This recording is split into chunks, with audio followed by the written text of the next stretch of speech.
రాజకీయాల్లో ప్రతి అంశాన్ని కులం రంగుతో చూడటం ఏపీలో రివాజుగా మారింది.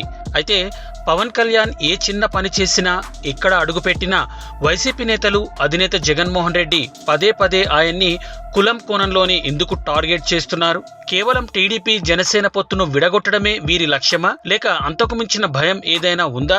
ఈ రోజు వీడియోలో ఆ అసలు నిజాలను, వైసీపీ కులం అస్త్రాన్ని లోతుగా విశ్లేషిద్దాం. వైసీపీ భయానికి ప్రధాన కారణం జనసేన పెరుగుతోన్న గ్రాఫ్. 2024 ఎన్నికల్లో జనసేన అద్భుత పెర్ఫార్మెన్స్ తో పవన్ కళ్యాణ్ ఉప ముఖ్యమంత్రిగా బాధ్యతలు చేపట్టారు. అటు ప్రధాని మోడీ, ఇటు అమిత్ షా దృష్టిలో పవన్ ఇప్పుడు ఒక కీలక నాయకుడు.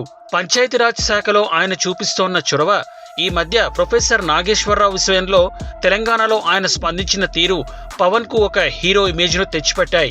40 ఏళ్ల చరిత్ర ఉన్న టీడీపీకి ప్రత్యామ్నాయంగా వచ్చిన వైసీపీకి ఇప్పుడు జనసేన రూపంలో మరో బలమైన ప్రత్యామ్నాయం తయారవడం జగన్ గారికి ఏమాత్రం మింగుడు పడటం లేదు. ఇక్కడ అసలు పాయింట్ ఏమిటంటే, లేటెస్ట్ సర్వేలు వైసీపీ ఓటు బ్యాంక్ 36% కన్నా దిగువకు పడిపోయిందని చెబుతున్నాయి. వాస్తవానికి అసమ్మతి పెరిగి అధికార పక్షానికి ఓట్లు తగ్గాలి, కానీ ఇక్కడ రివర్స్ అవుతోంది. ఈ టెన్షన్లోనే వైసీపీ కులం కార్డును వాడుతోంది.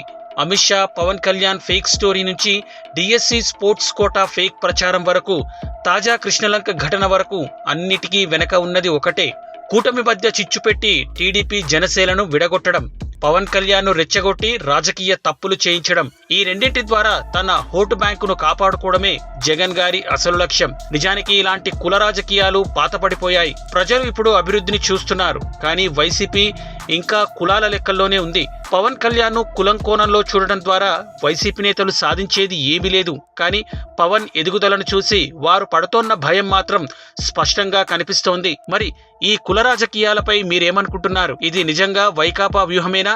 మీ అభిప్రాయాలను కామెంట్ చేయండి. మరిన్ని లేటెస్ట్ అప్డేట్స్ కోసం ఇప్పుడే మా ఛానల్ ని సబ్స్క్రైబ్ చేసుకోండి.